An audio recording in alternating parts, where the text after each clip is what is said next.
Nah, ya, terima kasih ya. Wassalamualaikum warahmatullahi wabarakatuh. Oke, jadi pertemuan kita tinggal 2 kali lagi ya. Ini sudah pertemuan ke-5, 2 kali lagi UTS ya. Nah, ini minggu lalu apakah ada pertanyaan yang belum terjawab?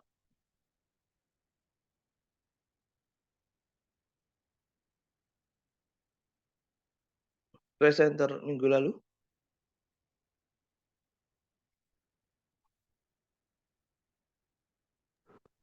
Tidak ada, Bapak. Halo? Halo?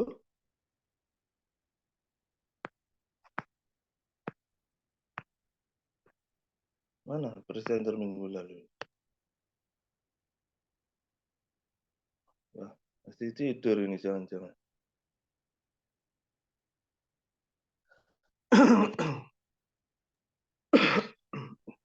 Sudah terjawab semua, Bapak. Sudah, ya. Kalau begitu silakan yang minggu ini ya. Mazhab ya, kalau nggak salah ya. Mazhab. Ya, silakan.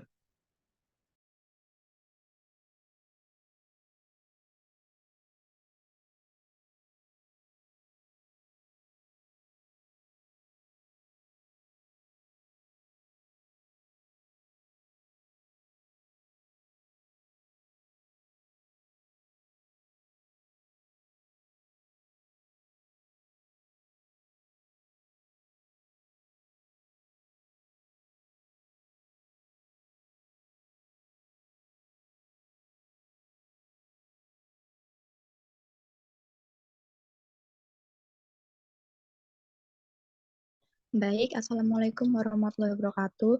Yang terhormat Bapak Dr. Ar-Rasyid Fahrullah SS MSI dan teman-teman semuanya. Kami dari kelompok 4 akan mempresentasikan materi tentang memahami mazhab dalam fikih muamalah. Sebelumnya, kelompok kami terdiri dari saya, Dea Andani, NIM 001, Sinta Firda, NIM 003, Zahratul Wafa, NIM 024, Ilham Bintang, NIM 062, Faizal Rizky, NIM 082, Lailatul Mufida, NIM 083, Nur Fitriyah, NIM 143, Konita Rahmah, NIM 144. Materi selanjutnya akan disampaikan oleh teman saya. Fikih muamalah. Secara bahasa etimologi fikih berasal dari kata fakihah yang berarti paham, dan muamalah berasal dari kata amilah yang berarti berbuat atau bertindak.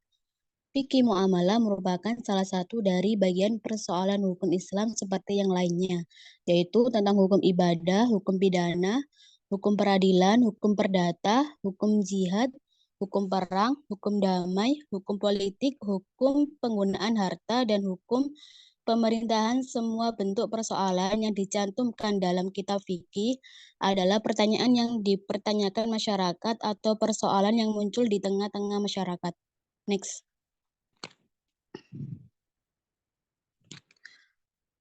Yang pertama, perkembangan mazhab dalam fikih muamalah. Next. Perkembangan mazhab definisi. Mazhab berasal dari sigah masdar mimi atau disebut kata sifat, dan isi makan atau kata yang menunjukkan tempat yang diambil dari fi'il madi.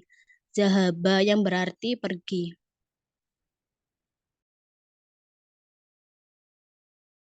Latar belakang. Secara umum, proses lahirnya mazhab yang paling utama adalah faktor usaha. Para umurid imam mazhab yang menyebarkan dan menanamkan pendapat para imam kepada masyarakat, dan juga disebabkan adanya pembukuan pendapat para imam mazhab sehingga memudahkan tersebarnya pendapat tersebut di kalangan masyarakat. Karena pada dasarnya para imam mazhab tidak mengakui atau mengklaim sebagai mazhab.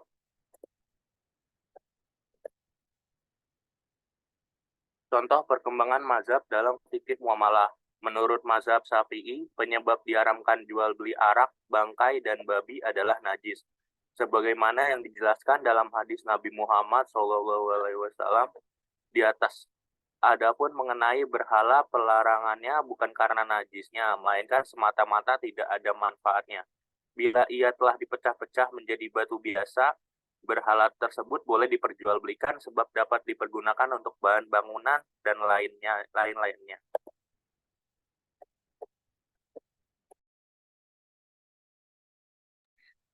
Dua, taklid. Next.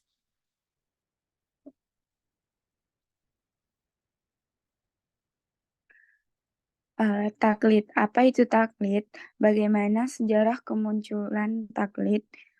Apa saja faktor dari kemunculan taklid?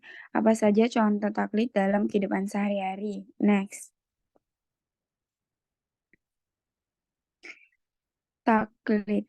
Kata taklid adalah pecahan dari kata kiloda, yang artinya kalung. Dan arti dari taklid secara bahasa yaitu meletakkan kalung di leher.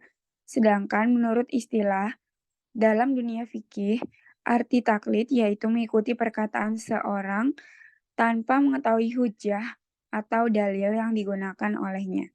Next. Sejarah kemunculan taklid.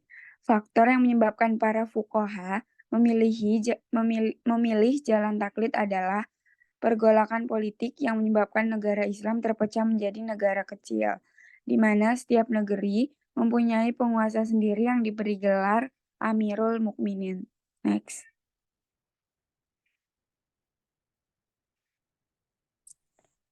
Faktor kemunculan taklid. Sebab terjadinya taklid diantaranya adalah sebagai berikut. A. Pembukuan kitab mazhab. Fikih Islam sudah ditulis dan dijadikan rujukan dalam menjawab persoalan yang dihadapi masyarakat sehingga sangat mudah untuk diketahui secara cepat.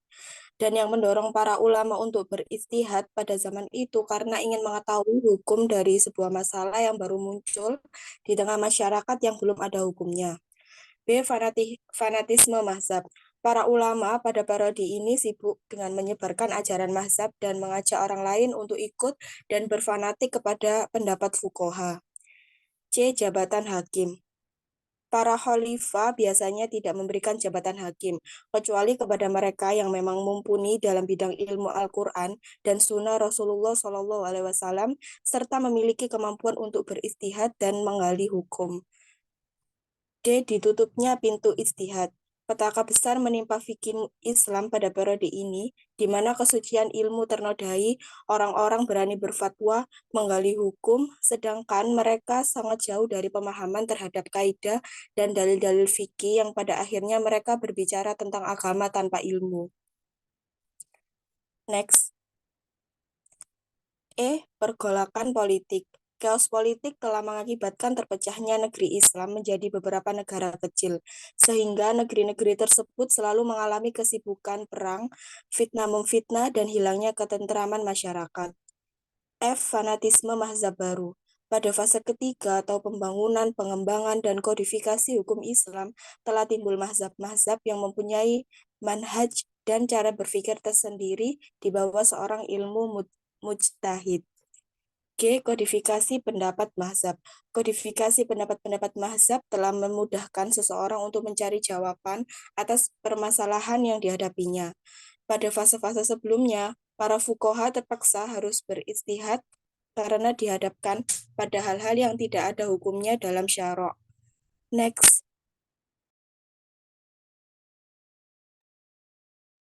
Baik. Contoh daripada taklid sendiri yang terjadi di saat ini yaitu yang pertama adalah sholat dengan mengikuti penjelasan seorang ulama. Kebanyakan dari kita melaksanakan sholat dengan cara taklid, di mana kita tidak pernah bertanya kepada guru kita mengenai dalil tentang sholat yang beliau ajarkan. Dan yang kedua adalah melaksanakan ibadah haji dengan mengikuti buku panduan. Demikian pula tata cara haji, kita tidak pernah menanyakan dalil kepada seseorang yang mengajari tata cara haji. Kita hanya ikut kepada setiap petunjuk yang diberikan kepada kita. Maka kita pun telah berlaku taklid dalam ibadah haji. Dan yang ketiga adalah wudhu dengan mengikuti penjelasan seorang guru ngaji atau guru yang mengajarkan kepada kita tata cara berwudhu. Kita Belajar berwudu dari seorang guru agama ketika kita duduk di bangku sekolah dasar atau dari TK sampai sekarang, kebanyakan dari kita juga tidak sempat belajar dalilnya. Maka kita pun telah melakukan taklid dalam hal berwudu. Bisa di next.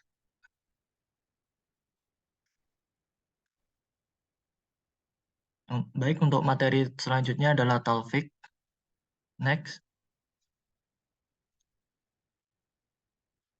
Secara bahasa, talfik itu bermakna ad-damu dan al-jam'u.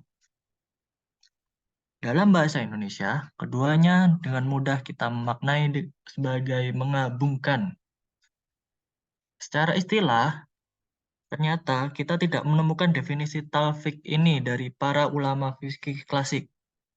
Kitab-kitab fikih dan usul-usul fikih klasik ternyata tidak mencantumkan pembahasan tentang talfik ini. Barangkali kalau kita analisa di masa para ulama dan kitab-kitab itu ditulis, fenomena talfik ini belum terjadi. Silakan di next. Baik, untuk selanjutnya adalah hal-hal mengenai talfik. Yang pertama, perbedaan talfik dengan taklid. Pada hakikatnya, melakukan talfik adalah melakukan taklid. Namun, jika biasanya seseorang bertaklid kepada satu mazhab saja, di dalam hal ini orang yang melakukan talfik itu bertaklid kepada dua atau lebih dari mazhab fikih. Orang yang melakukan talfik pada hakikatnya tidak melakukan ijtihad, karena ijtihad adalah suatu pekerjaan yang besar, membutuhkan keahlian yang tidak sedikit, membutuhkan waktu, tenaga, dan riset yang panjang, serta hanya mungkin bisa dilakukan oleh orang yang berekspert di bidang ijtihad tersebut. Yang selanjutnya, talfik dibentuk dari dua mazhab atau lebih. Sumber talfik adalah pendapat-pendapat yang ada di dalam beberapa mazhab. Minimal ada dua mazhab yang pendapat-pendapatnya diambil lalu mengalami remake ulang. Yang ketiga, dalam masalah ibadah atau muamalah.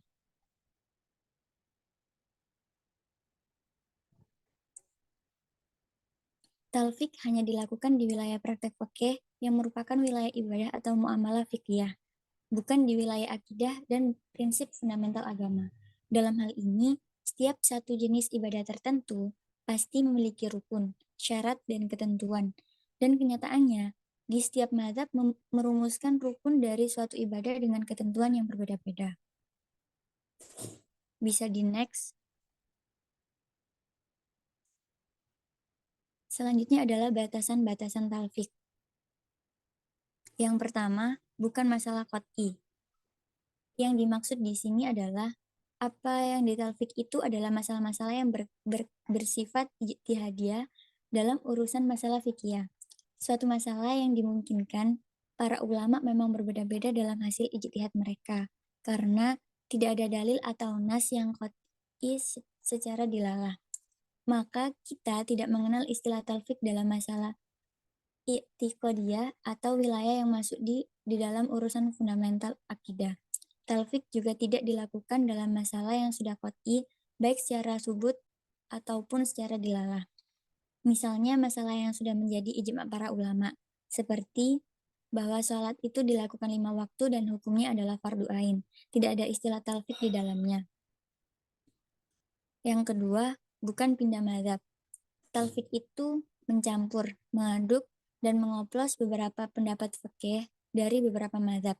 Maka, seseorang yang pindah mazhab atau berganti mazhab, baik untuk sementara ataupun untuk seterusnya, tidak dikatakan melakukan talfik.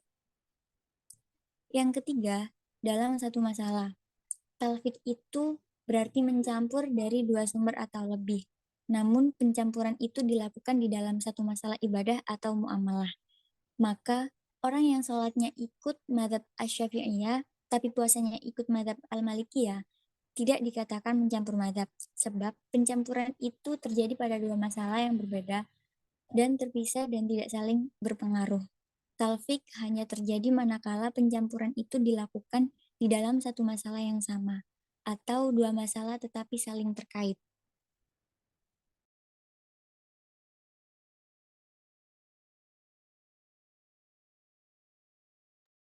contoh talfik. Yang ke-1 masalah wudhu, yang kedua masalah rukun nikah, yang ketiga masalah talak, yang keempat masalah mabit di Musdalifah. Next.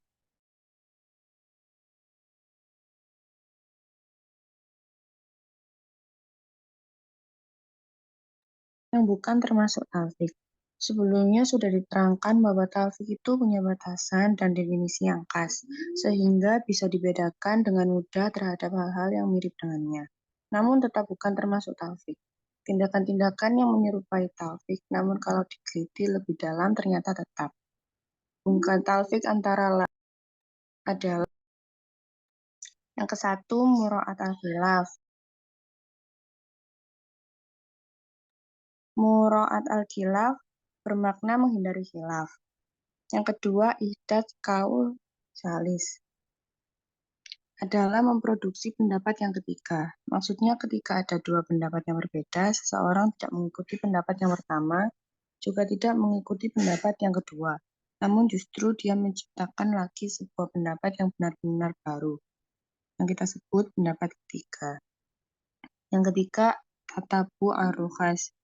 Secara bahasa, istilah rukhas adalah bentuk jamak dari rukhsah, yang bermakna keringanan atau kemudahan. Next.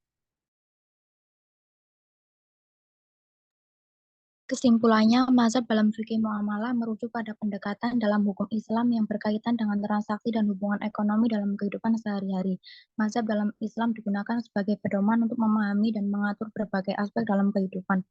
Terdapat beberapa mazhab dalam fikih muamalah seperti Maliki, Hanafi, Syafi'i, dan Hambali. Penting untuk memahami perbedaan antara mazhab-mazhab ini dalam konteks muamalah agar dapat memilih pendekatan yang sesuai. Meskipun terdapat perbedaan, tujuan utama dari fikih muamalah yakni untuk memastikan bahwa transaksi ekonomi dilakukan sesuai dengan prinsip-prinsip Islam. Taklid yaitu praktik mengikuti pendapat ulama atau mazhab tertentu dalam masalah agama tanpa melakukan penelitian atau pemahaman sendiri terhadap dalil-dalilnya. Sedangkan talfik yaitu tindakan menggabungkan pendapat-pendapat dari berbagai mazhab atau ulama. Kedua konsep ini berkaitan dengan cara individu memahami dan menjalankan agama Islam. Sekian presentasi dari kelompok kami. Bila ada yang ditanyakan, silakan.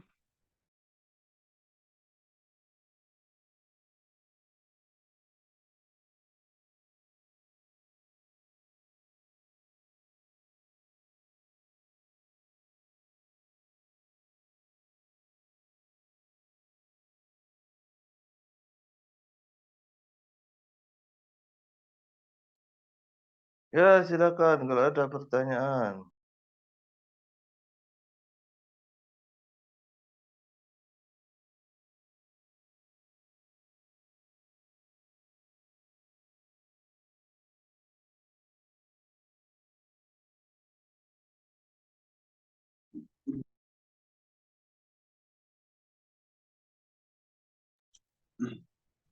Izin bertanya.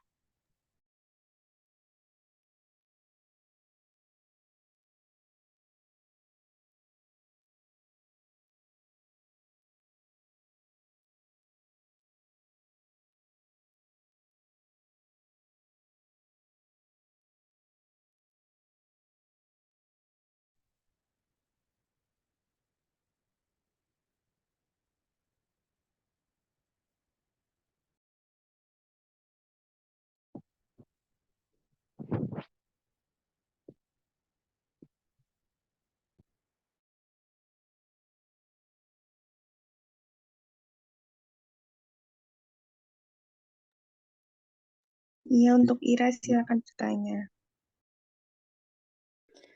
Baik, terima kasih atas waktunya yang telah diberikan.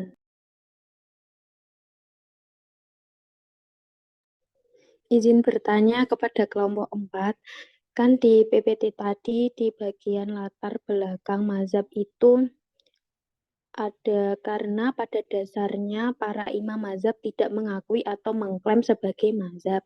Yang saya tanyakan adalah para imam mazhab tidak mengakui atau mengklaim sebagai mazhab itu bagaimana ya maksudnya? Bisa dijelaskan oleh kelompok 4. Terima kasih. Saya Ira Febrianti dari NIM 025.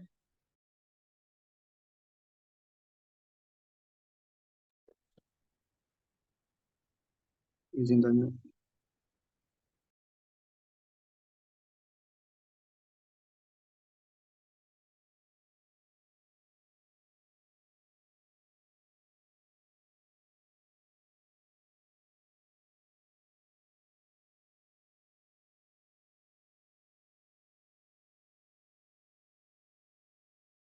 Baik, terima kasih Ra untuk pertanyaannya.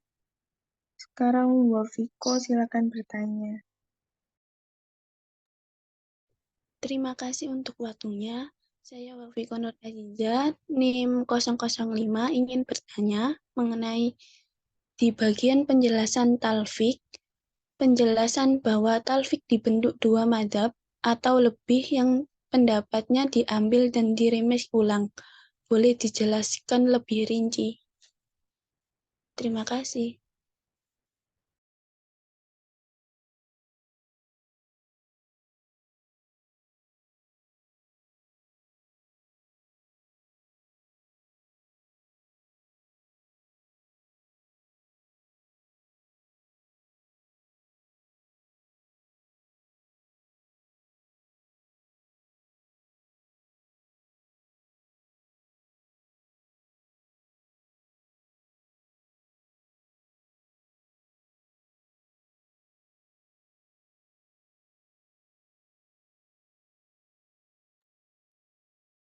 Selanjutnya April, silakan pertanyaannya.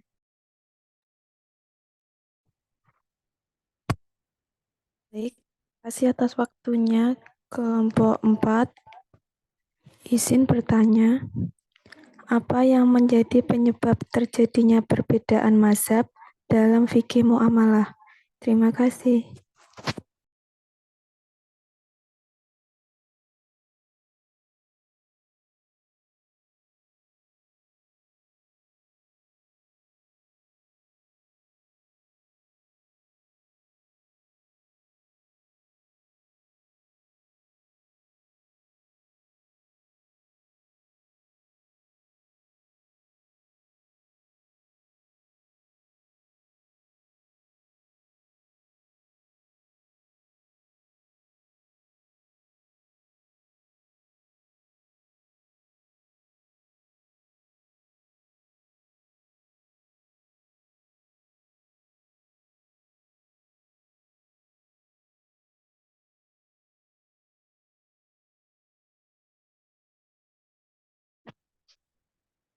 Ini sudah apa belum pertanyaannya?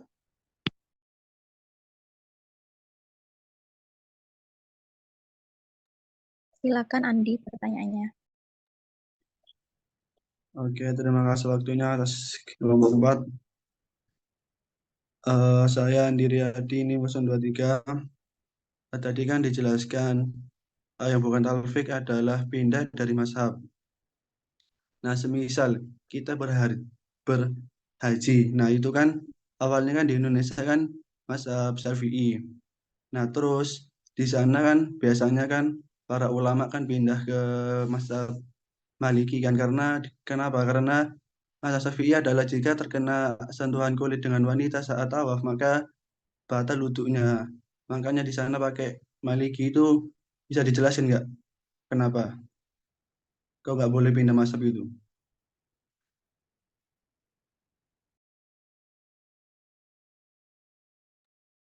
Oke, terakhir Habib, silakan pertanyaannya.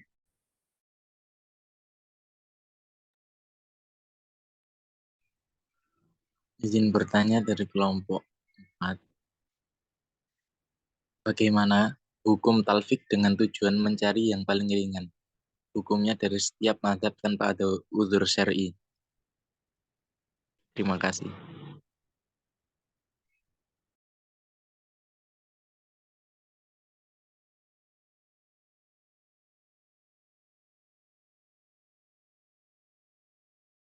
Apakah sudah jelas pertanyaannya?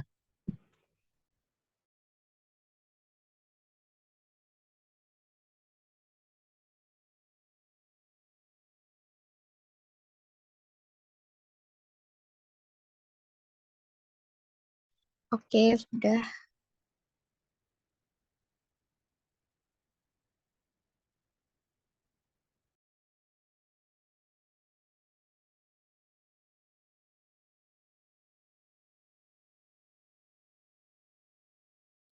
minta waktunya dulu buat diskusi. Oke, sambil menunggu presenter untuk berdiskusi ya, saya ada slide untuk ditampilkan, minta tolong ditampilkan ya, PJ. Yang ini dulu, yang sebentar, yang mana ya?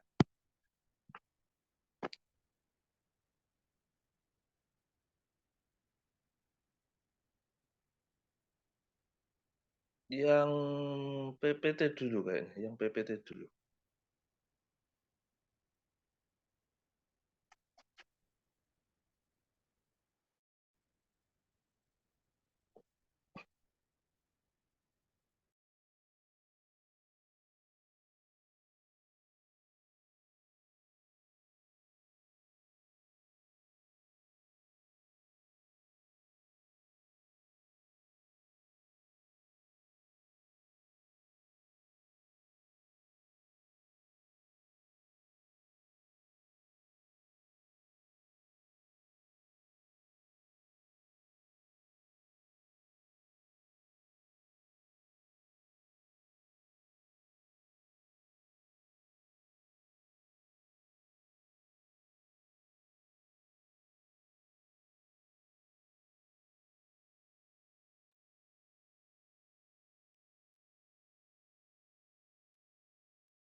Gimana? Ada kesulitan?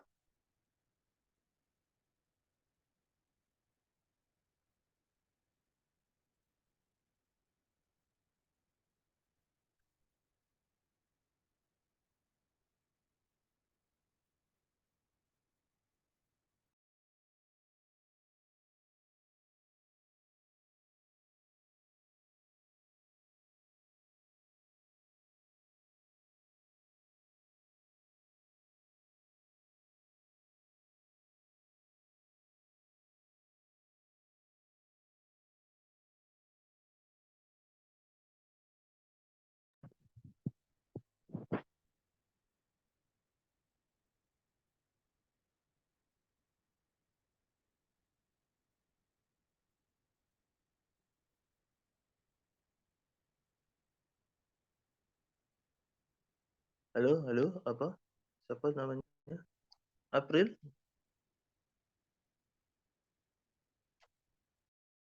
Sebentar Bapak, ini masih dicoba sama PC satunya. Oh ya, ya, ya. Saya takutnya kalau dari saya ini kekecilan, soalnya lagi nggak bawa laptop nih.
Gimana? Kan ada kesulitan ya? Apa saya coba dari HP ya?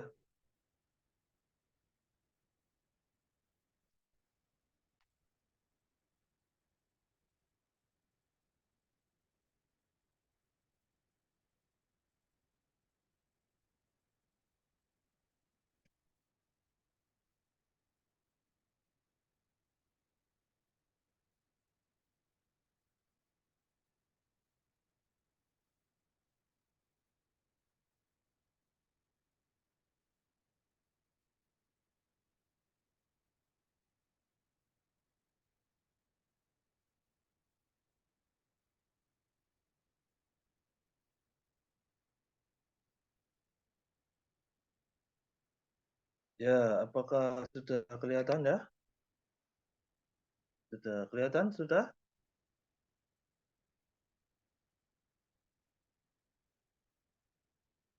Halo, halo, kelihatan apa Sudah, belum? Bapak. Kelihatan, kelihatan. Bapak. Kelihatan ya?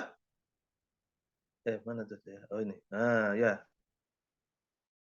Ya mungkin agak kecil ya di tempat kalian karena ini dari HP ya, tapi semoga inilah ya, terlihat ya. Kurang lebih sama ya sama yang disampaikan temanmu tadi ya. Walaupun mungkin nanti ada perbedaan sedikit ya. Ini dari Pak Hambali ya.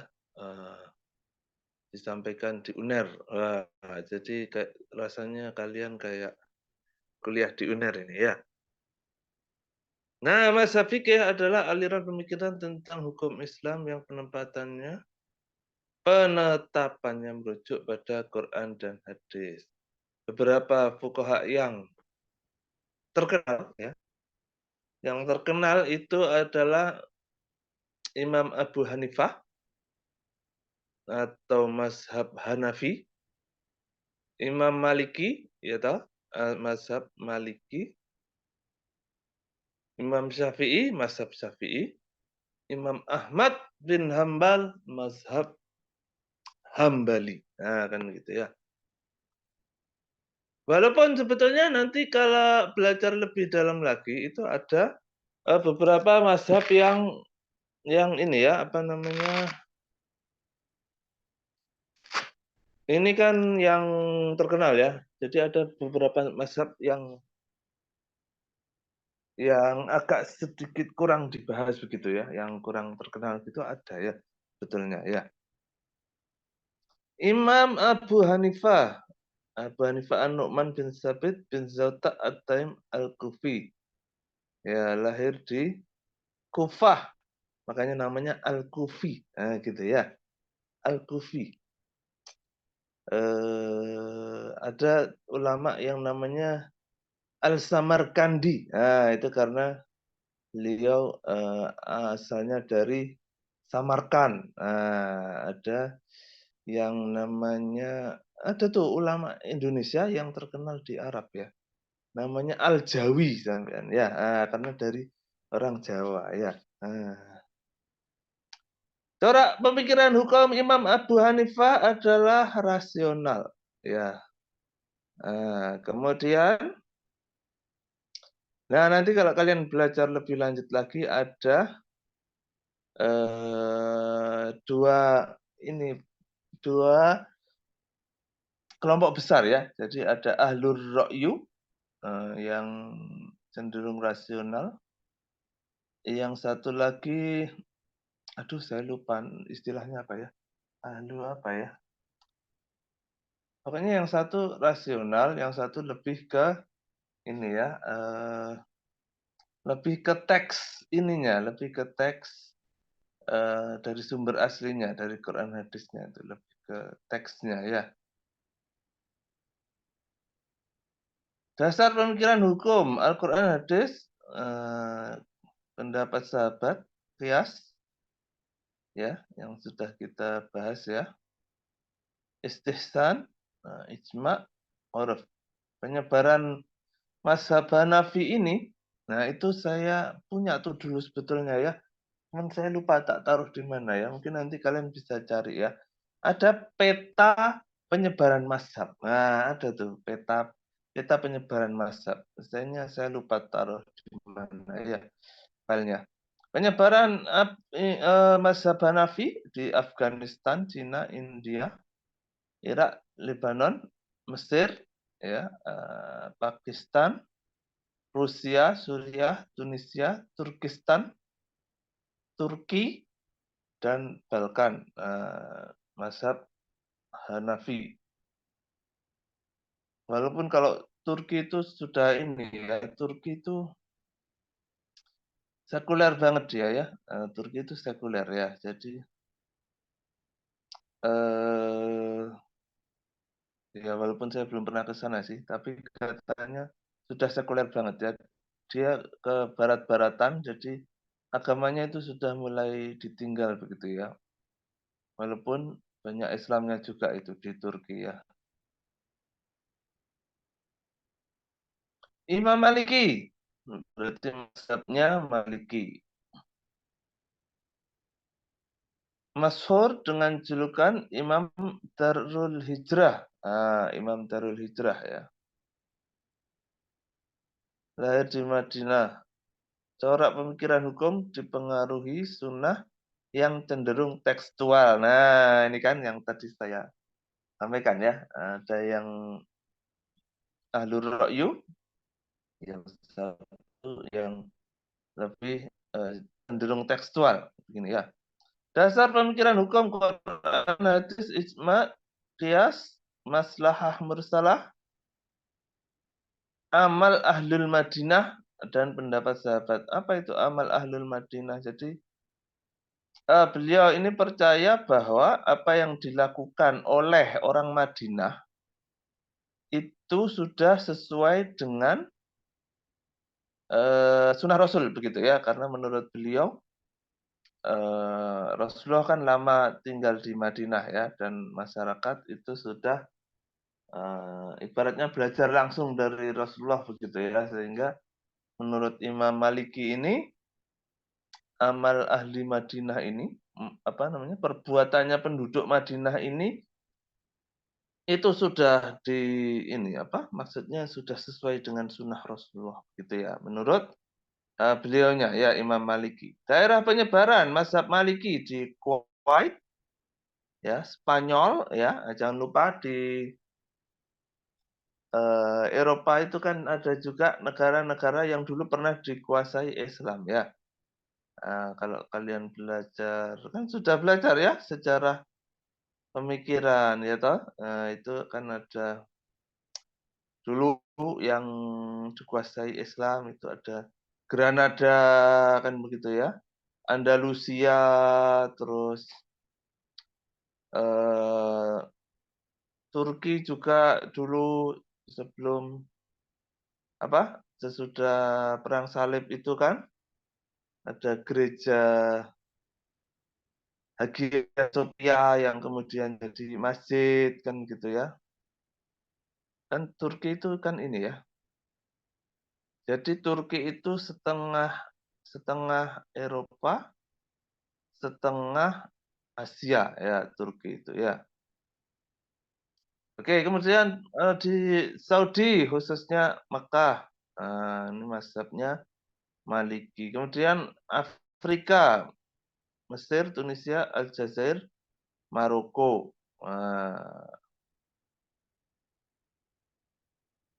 Mesir tadi sudah ada ya, padahal di mazhab Abu Hanifah. Berarti di Mesir sana banyak ini ya, mazhab. Ada dua mazhab. Kan kalau di Indonesia kan yang ini Syafi'i ya, yang paling banyak dipakai.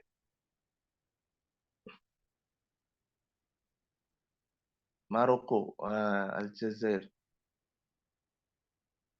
Nah, Imam Syafi'i, Abu Abdullah Muhammad bin Idris bin Utsman bin Syafi'i Al-Muttalib. Lahir di Palestina. Luar biasa ya. Corak pemikiran hukum tradisional dan rasional.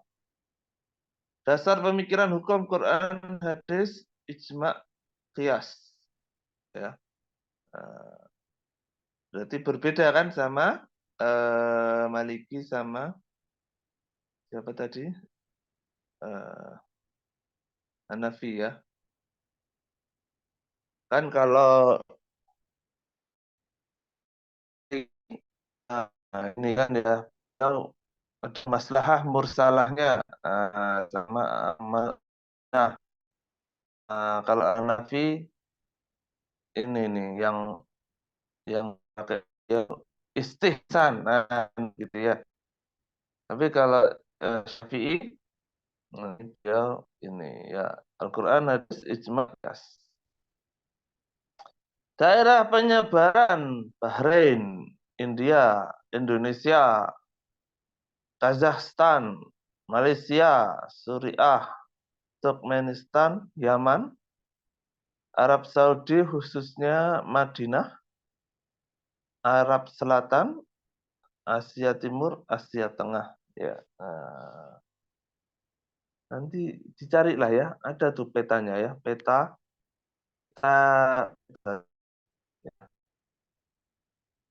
Imam Hambali bin Hambal Asy-Syaibani Al-Marwazi, lahirnya di Baghdad. Dulu Baghdad itu pusat ini ya, pas zamannya kekhalifahan itu pusat perkembangan ilmu pengetahuan tuh di Baghdad ya. Corak pemikiran tradisi, dasar pemikiran Al-Quran secara zahir, berarti tekstual ya. Hadis, fatwa sahabat, jika terdapat perbedaan fatwa, digunakan yang lebih dekat dengan Quran dan hadis. Hadis mursal dan do'if, kias Arab Saudi, daerah penyebarannya mayoritas Hambali. Ini apa benar ya? Masa hadis do'if juga dipakai ya sama beliau? Ya mungkin nanti perlu di cross check ya. Nah, memang itu terjadi perbedaan ya. Ada ulama yang masih berkenan memakai hadis do'if itu ada, tapi ada juga yang strict gitu ya. Pokoknya kalau hadis harus yang sahih. Mana habis? Oh habis. Oke. Habis. Satu slide ya. Mana ya? Sebentar.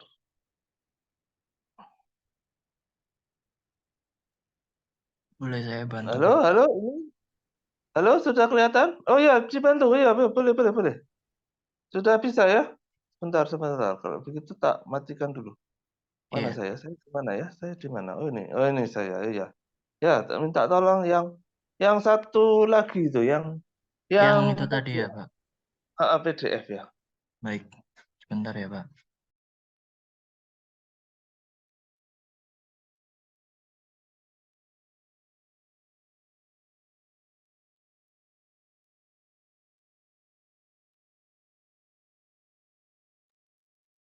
Sudah terlihat, Bapak? Nah, terima kasih ya sudah dibantu ya. Jadi ini kalau di kampus ini ya, nah itu dia, UIN Jakarta ya. Nah, di UIN itu mempelajari mazhab itu satu mata kuliah sendiri ya. Nah, namanya perbandingan mazhab. Nah, kalau kita kan berhubung kita bukan UIN ya, jadi mempelajari mazhab hanya satu pertemuan ya. Tapi kalau mereka mempelajari mazhab itu satu mata kuliah ya. Wah, satu mata kuliah. Oke, nah nama mata kuliahnya adalah perbandingan mazhab. Ya, oke, silahkan dilanjutkan ya. Nah, ini yang ngajar juga LC ya. Wah, luar biasa ya. LC itu gelar bagi yang lulusan Timur Tengah ya. LC itu ya. Wih, keren. Saya sering kali ngiri sama teman-teman yang di UIN itu ya. Karena mereka bahasa Arabnya fasih gitu ya, terus banyak yang LC gitu ya. Keren lah. Kalau kita kan ini ya, kita belum ada tuh dosen yang LC belum ada. Oke, lanjut. Oke, skip ini, skip. Ya, kontrak kuliah ya. Kita skip saja. Nah, ini nih yang dibahas ini ya. Wah, luar biasa kan, seru sekali ini ya. Ruang lingkup dan tujuan, sebab ikhtilaf. Nah, ini yang saya bahas tadi ya. Nah, saya lupa istilahnya ya. Ada ahlul ra'yu, ada ahlul hadis kan begitu ya. Yang satu lebih ke rasional, ikhtilaf itu perbedaan pendapat ya, ikhtilaf perbedaan pendapat. Yang satu ahlul ra'yu itu ini lebih ke pakai akal ya, jadi berarti rasional. Nah, ahlul hadis itu lebih tekstual. Nah, kemudian nanti dibahas juga tentang sejarah dan pola istimbat. Nah, istimbat itu berarti ini apa?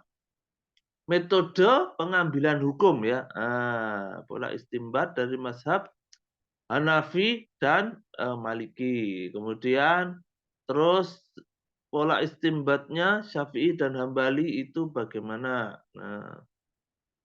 Nah, ini lagi yang saya bilang tadi ya. Ada mazhab-mazhab di luar 4 mazhab tadi ya. Ini misalkan itu kan dikasih tahu ya.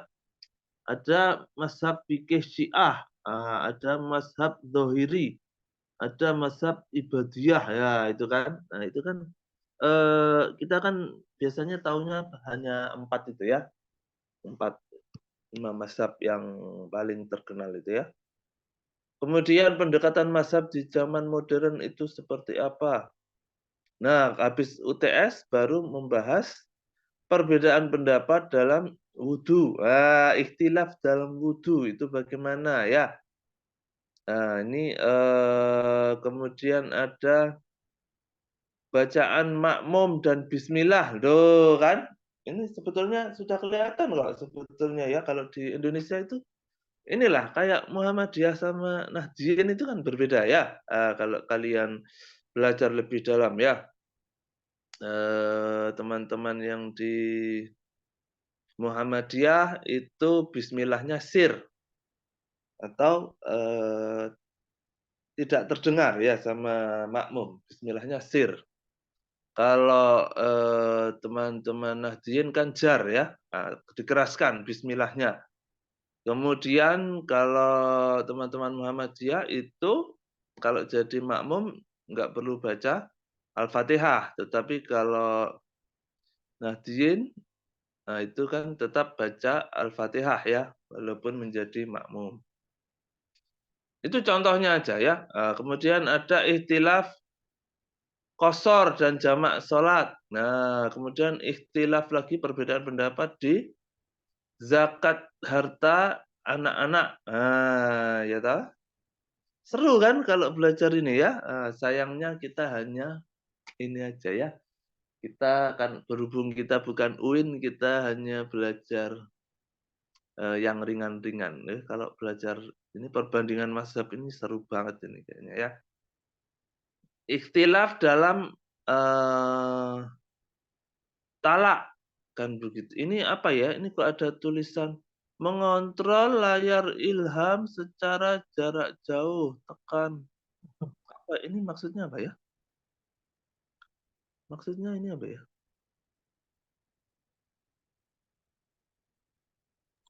Itu Bapak accept aja biar apa itu namanya? Biar Bapak bisa langsung slide tanpa harus menunggu saya, Bapak. Gimana caranya ini ya? Kalau nggak bisa absen, berarti saya aja, Bapak, nggak apa-apa. Ada gambarnya mouse kecil gitu, kecil mouse-nya terus bergerak-gerak gini. Wah, saya malah bingung, wis nggak usah ya. Bingung. Ya udah, Bapak. Ya.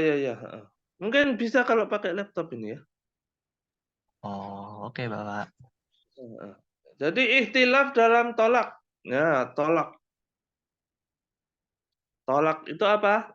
Talak itu kan ini ya, perceraian ya, dalam perceraian ya toh. Kemudian ikhtilaf lagi dalam hukum orang hilang ya toh. Bagaimana itu orang kok hilang? Misalkan ini ya, itu dalam pernikahan kalau nggak salah ya.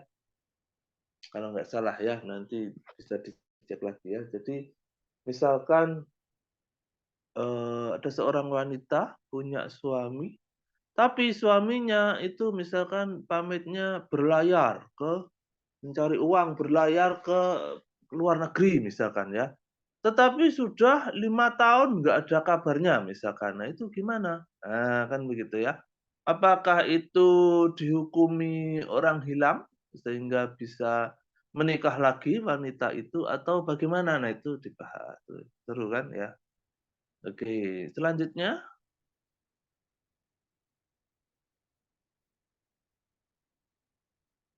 Wih, ini yang lebih keren lagi ya. Literatur wajibnya. Apa ini ya? Profesor Dr. Mahmud ya dan Profesor Ali. Wah, itu buku wajibnya.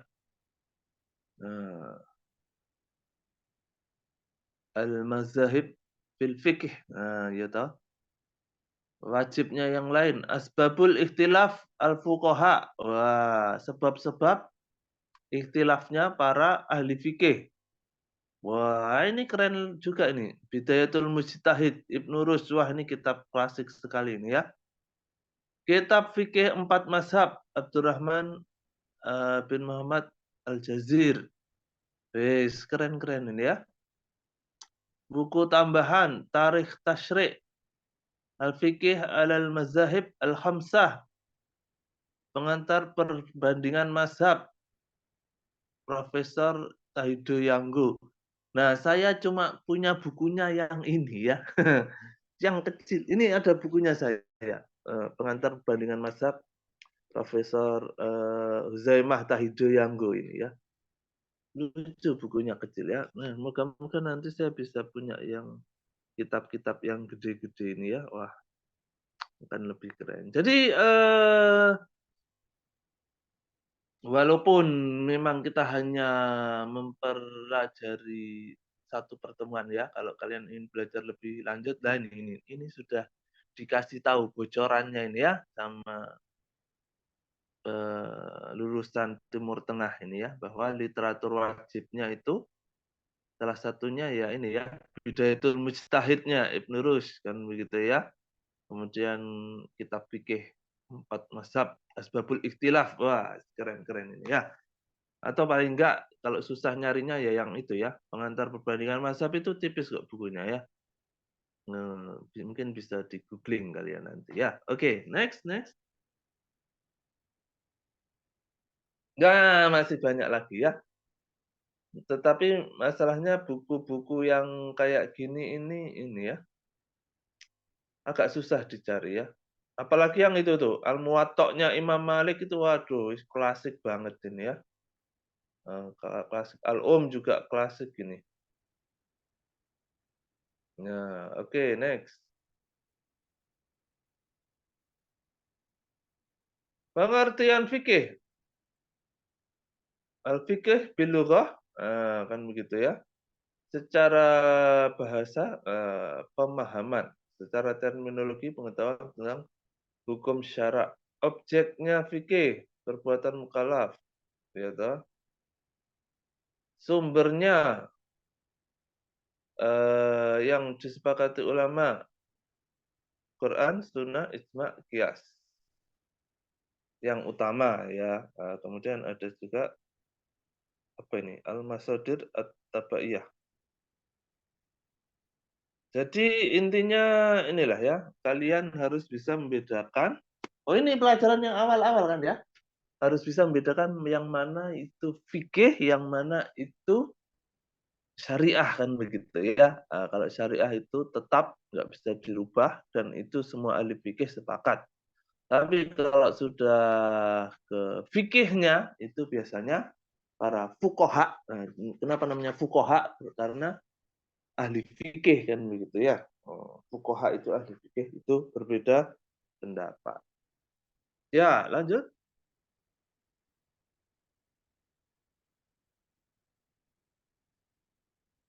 Delapan cabang topik fikih. Wah, kan begini ya. Wah, seru ini ya. Ada fikih ibadah. Ada ahwal syahsiyah. Muamalah, ya toh, yang kita pelajari. Muamalah madaniyah, ada muamalah maliyah.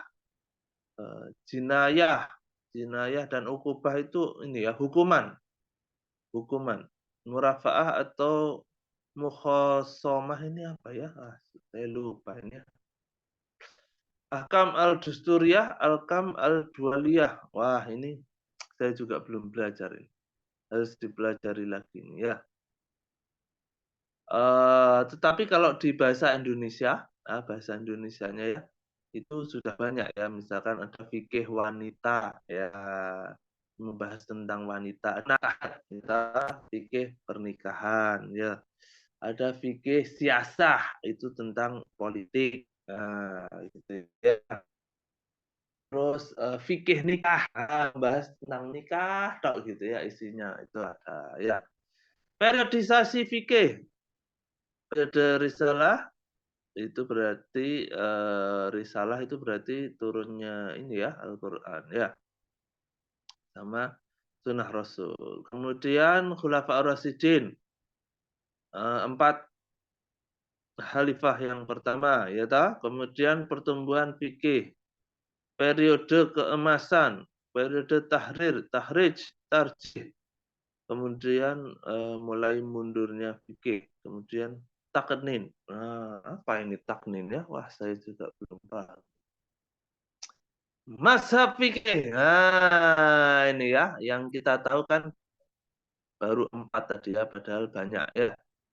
Maka yang Ahlus Sunnah, Hanafi, Maliki, Syafi'i, Hambali. Ada yang Syiah, Syiah Zaidiyah, Syiah Imamiyah. Apa itu Syiah? Harus dipelajari sendiri itu ya. Paling enggak intinya kalau Syiah itu mereka menganggap bahwa Sayyidina Ali ya, Sayyidina Ali itu yang harusnya menjadi khalifah setelah Rasulullah langsung begitu ya. Menurut mereka begitu ya. Jadi akhirnya dianggap Sayyidina Umar, Abu Bakar, Utsman itu dianggap ini apa? Ya pokoknya dijelek-jelekkan begitu ya. Padahal itu kan sama-sama sahabat Rasulullah ya. Dan mereka fanatismenya ke Ali itu ini agak terlalu berlebihan begitu ya. Mungkin kalian nanti bisa browsing ya. Di hari wafatnya ini misalkan hari wafatnya Hasan dan Hussein gitu ya, cucu Rasulullah. Itu kalau orang Syiah itu ada tradisinya itu yang ekstrim itu ya, yang ekstrim itu adalah mencambuk dirinya sendiri. Nah, itu ya. Yang ekstrim itu, mencambuk dirinya sendiri. Nanti kalian bisa browsing ya. Dan para orang-orang Syiah ini punya imam sendiri ya. Syiah ini paling besar di Iran kan begitu ya. Di Iran sana itu ada imam-imamnya ya. Salah satunya yang terkenal itu Imam Khomeini itu ya, yang terkenal. Oke, next.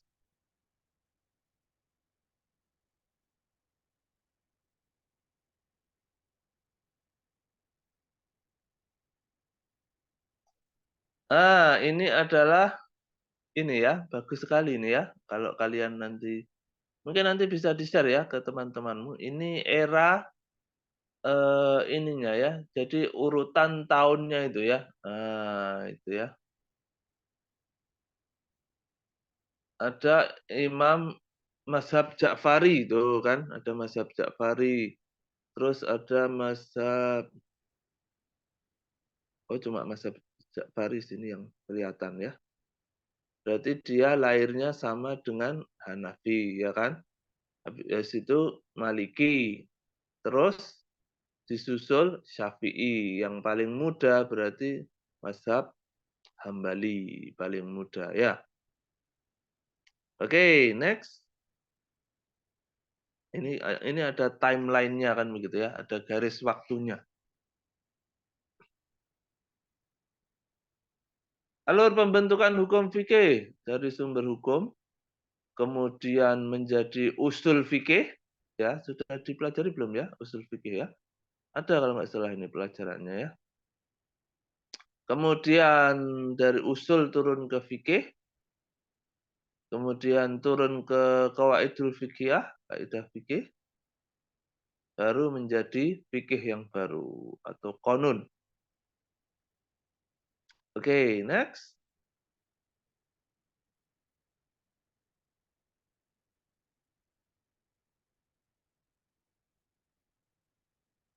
Ya. Ini ya. Islam adalah jalan hidup yang lengkap. Ya, kamil. Syamil. Kan begitu ya. Lengkap. Islam terbagi menjadi 3. Akidah, syariah, akhlak. Ya. Akidah itu apa? Nah, akidah inilah gampangnya ya. Akidah itu rukun iman gitu ya. Karena akidah itu sesuatu yang kita pelajari dan biasanya nggak kelihatan dari luar ya. Karena ini iman kan begitu ya. Iman kepada Allah, kepada Rasul, kitab, malaikat, gitu kan. Takdir ya, qada wa qadar. Nah, nanti kalau ada waktu kita kayaknya sudah kita pelajari ya, qada dan qadar. Apa bedanya qada dan qadar gitu ya. Nah, itu akidah. Syariah berarti jalan, kan begitu ya, jalan. Syariah itu hukumnya ya, hukumnya. Atau sesuatu yang yang kelihatan gitu ya. Karena kalau akidah kan belum tentu kelihatan ya. Apakah orang itu percaya pada Allah atau enggak, itu kan enggak kelihatan dari luar. Tapi kalau syariah kelihatan, syariah. Akhlak juga kelihatan ya, akhlak itu kan perilaku yang baik. Nah, syariah terbagi menjadi 2. Muamalah sama ibadah. Nah, nanti kalian akan belajar pelajaran yang namanya adalah kaidah fikih. Ya toh, qawaidul fikih ya. Itu ini ya, apa namanya? Semacam intisari begitu ya, ajaran-ajaran dalam fikih ya. Nah, dalam pelajaran kaidah fikih itu nanti dijelaskan ya. Apa bedanya ibadah sama muamalah kan begitu ya.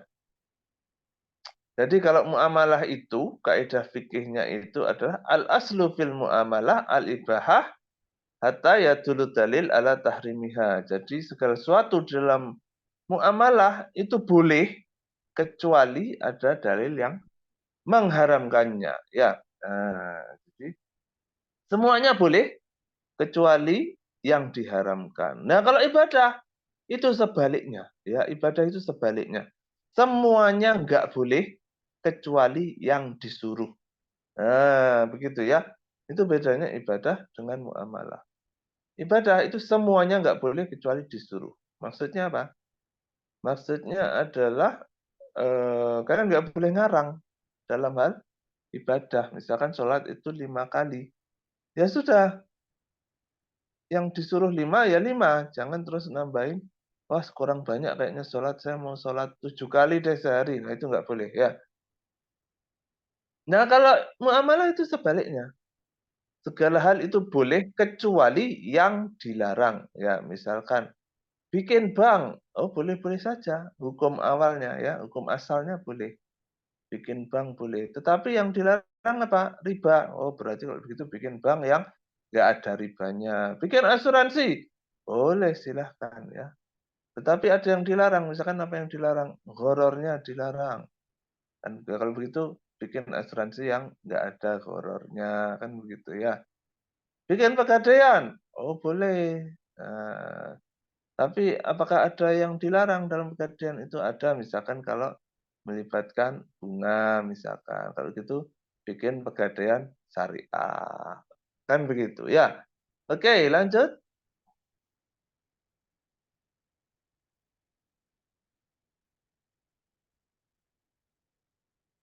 Hakikat beragama Islam. Nah, ini ya gambarnya keren sekali ini ya. Jadi akidah itu pondasinya ya. Pondasi ini bentuknya rumah ya. Akidah itu pondasinya. Jadi kalau pondasinya kuat, maka dia akan menjalankan syariahnya benar gitu ya. Menjalankan fikihnya benar, menjalankan akhlaknya kemudian yang paling atas itu kelihatan ya.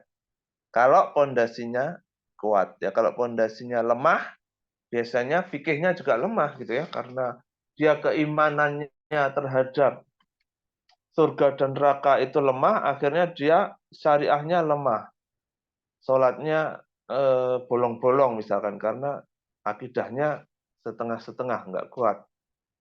Akhirnya akhlaknya juga buruk, nggak begitu bagus gitu ya. Sholatnya bolong-bolong, akhlaknya nggak begitu bagus, suka berbohong misalkan. Kan begitu. Jadi awalnya harus akidahnya yang strong ya.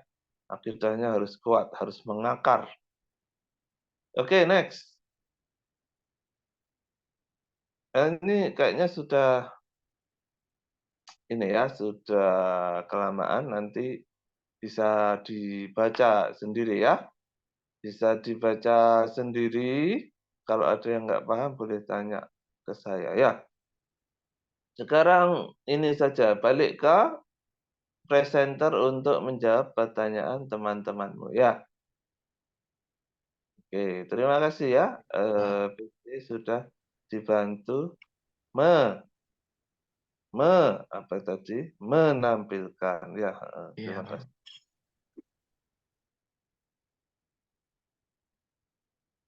Ya, silakan presenter untuk menjawab.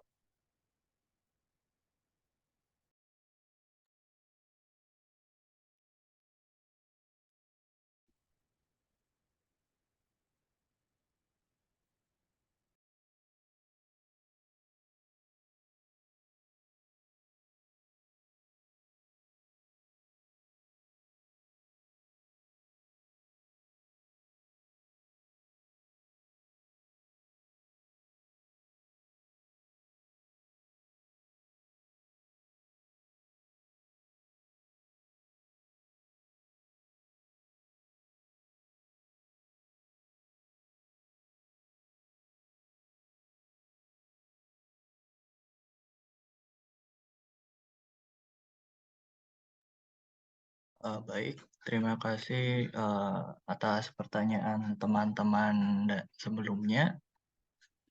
Di sini saya akan menjelaskan atau menjawab pertanyaan daripada Ira Febrianti, yaitu tentang imam mazhab yang tidak mengakui atau mengklaim sebagai mazhab. Bisa dijelaskan begitu ya. Jadi imam mazhab itu para ulama besar dalam tradisi Islam yang mengembangkan pandangan-pandangan hukum Islam mereka sendiri berdasarkan interpretasi Al-Quran dan hadis Nabi Muhammad SAW. Mereka memainkan peran penting dalam merumuskan hukum-hukum Islam dan memberikan panduan kepada umat Islam dalam menjalani kehidupan sehari-hari. Namun, imam mazhab bukanlah mazhab dalam arti bahwa mereka mengklaim sebagai pemimpin agama Islam atau sebagai otoritas final dalam pemahaman agama Islam. Sebaliknya, mereka itu cendekiawan atau pemikir Islam yang dapat memberikan interpretasi mereka sendiri atau pandangan mereka sendiri terhadap hukum-hukum Islam. Mereka juga menganjurkan kepada umat Islam untuk mengikuti pandangan mereka jika merasa sesuai. Tetapi mereka juga tidak mengklaim bahwa pandangan mereka adalah satu-satunya yang benar. Imam mazhab juga memberikan kebebasan dalam pemikirannya dalam berpendapat. bahwa dalam hal-hal yang tidak memiliki dasar yang jelas dalam Al-Quran dan hadis, umat Islam harus merujuk pada akal sehat dan ijtihad atau yang biasa disebut dengan usaha atau pemikiran untuk mencapai keputusan hukum yang terbaik.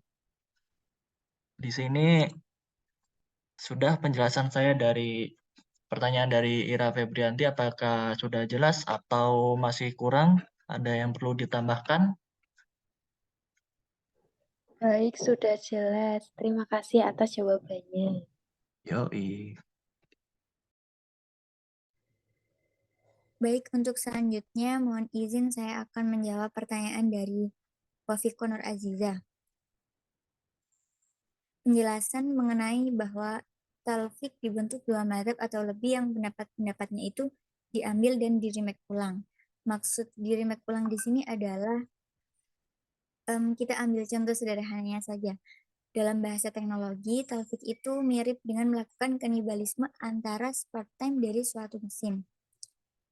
Di sini contohnya, hard disk komputer yang sudah rusak, mungkin datanya itu masih ada yang bisa diselamatkan. Dan teknisnya dengan melakukan kanibalisasi dari beberapa hard disk menjadi satu. Nah, yang dimaksud remake ulang di sini hanya saja talfik mazhab dengan kanibalisasi Spartan jelas berbeda. Karena jika di dalam mazhab yang dijadikan sumber talfik itu tidak dalam kondisi rusak, tetapi malah sebaliknya. Justru mazhab itu dalam keadaan yang paling baik, sedangkan kanibalisasi Spartan biasanya dilakukan ketika suatu benda telah mengalami kerusakan atau bahkan bisa dinyatakan mati total. Bagaimana untuk Saudari Aziza, apakah jawaban saya sudah menjawab? Sudah, terima kasih untuk jawabannya. Baik, terima kasih juga atas pertanyaannya.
Ya, kayaknya tadi masih ada pertanyaan lain.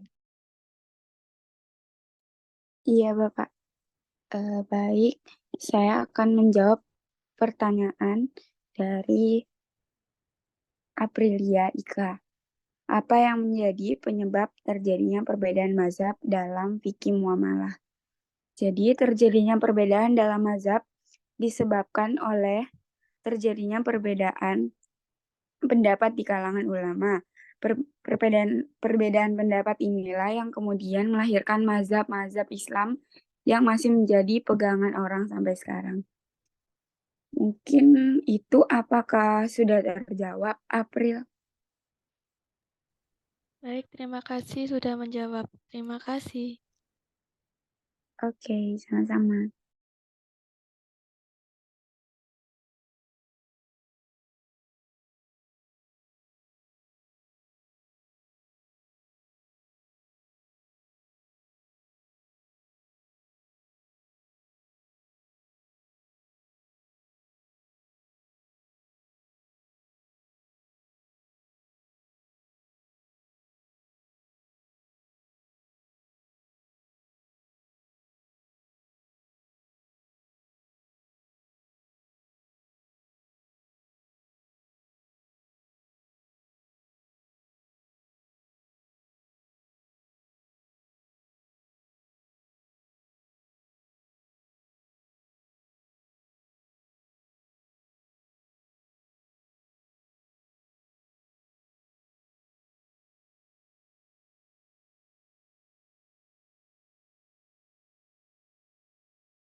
Baik, di sini saya akan menjawab pertanyaan dari Habib. Bagaimana hukum talfik dengan tujuan mencari yang paling ringan hukumnya dari setiap mazhab tanpa ada uzur syar'i? Menyengaja hanya mencari-cari yang paling ringan atau disebut tadabur ar-ruqsah, yaitu seseorang mengambil apa yang paling ringan dari setiap mazhab tanpa ada unsur keterpaksaan dan unsur kuat. Hal ini terlarang demi menutup jalan-jalan kerusakan berupa usaha pembebasan diri dari beban-beban syariat.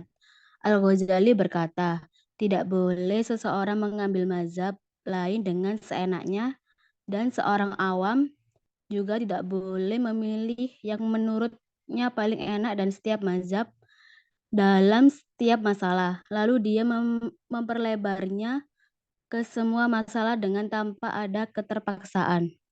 Dan tentunya masuk ke dalam macam ini, yaitu mencari hukum yang paling ringan dengan seenaknya dan mengambil pendapat yang lemah dari setiap mazhab demi mengikuti syahwat dan hawa nafsu. Apakah sudah terjawab, Habib? Baik, sudah. Terima kasih. Baik, sama-sama.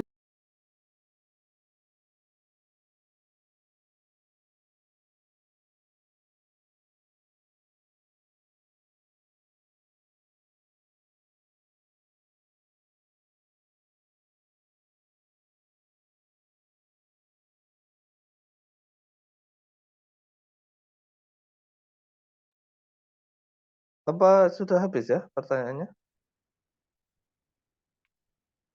Belum, Bapak. Oh iya, ya.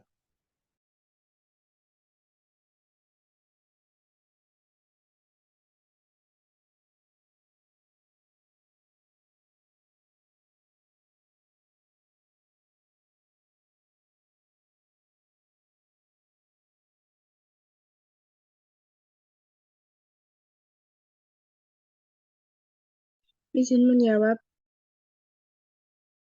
pertanyaannya Andi.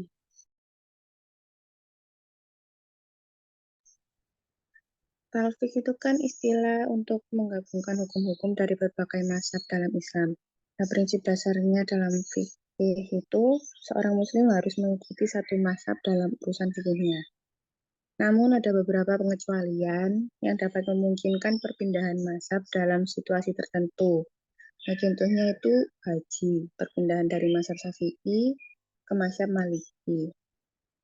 Karena mungkin disebabkan oleh kekhawatiran terhadap pemahaman tertentu yang dapat mempengaruhi validitas ibadah. Tetapi perpindahan mazhab itu harus didasari pada alasan-alasan yang kuat dan didukung oleh ulama yang kompeten. Ini tidak boleh dilakukan sembarangan. Perpindahan mazhab dalam situasi tertentu dapat diterima jika itu berkaitan dengan masalah-masalah dalam ibadah yang penting untuk dihindari. Apakah sudah jelas, Andi? Jelas.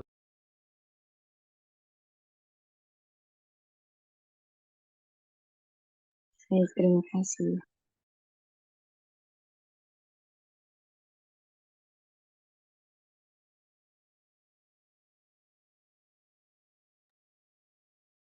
Ya, tadi pertanyaannya temanmu tadi bagus ya. Terus kalau yang di Mekah itu gimana gitu ya wudunya? Nah, makanya kan berarti kan mencari rukhsah ya. Mencari keringanan gitu ya. Karena kalau masih pakai Syafi'iyah, kalian bersenggolan dengan wanita, harus wudhu lagi dan wudhunya jauh itu.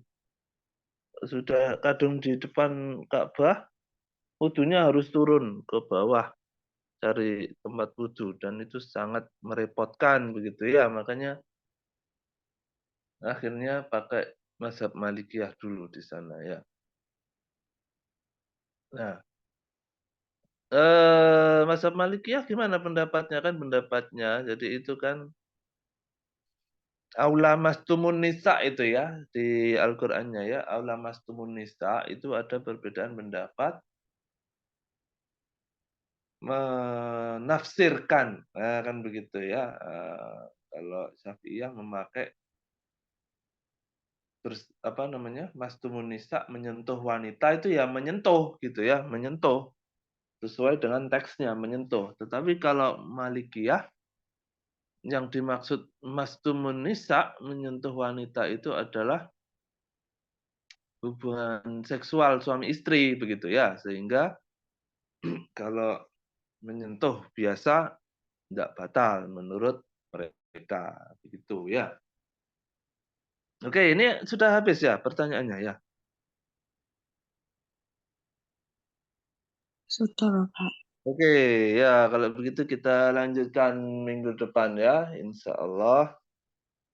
Nah, konsekuensinya apa ketika kita sudah belajar, paling enggak kita mengenal ya perbandingan mazhab ya. Nanti di pembahasan selanjutnya itu, kalau nggak salah nanti dibahas juga tentang harta gitu ya, pengertian harta gitu ya. Nah itu yang presenter minggu depan dan seterusnya itu harus sudah mulai membandingkan antar mazhabnya kan begitu ya. Misalkan pengertian harta menurut mazhab ini apa, menurut mazhab ini gimana. Nah gitu ya. Harus sudah mulai diperbandingkan gitu ya. Agar kita tidak seperti kata dalam tempurung ya, cuma pahamnya Syafi'i saja kan begitu ya. Jadi kita lebih luas nanti pemahamannya insya Allah ya. Oke, terima kasih ya presenter dan PJ sudah difasilitasi. Terima kasih juga yang bertanya ya, keaktifannya ya. Nanti minta tolong dicatat ya, PJ ya, yang aktif bertanya ya. Bentar lagi UTS soalnya nanti pas sebelum UTS biasanya saya merekap tuh siapa yang aktif ya. Oke, kita akhiri dulu. Kita tutup dengan doa akhir majelis. Subhanakallahumma bihamdika asyhadu an la ilaha illa anta astaghfiruka wa atubu ilaik. Ya, sampai ketemu minggu depan insyaallah. Wassalamualaikum warahmatullahi wabarakatuh. Waalaikumsalam warahmatullahi wabarakatuh. Terima kasih, Bapak. Terima kasih, Bapak.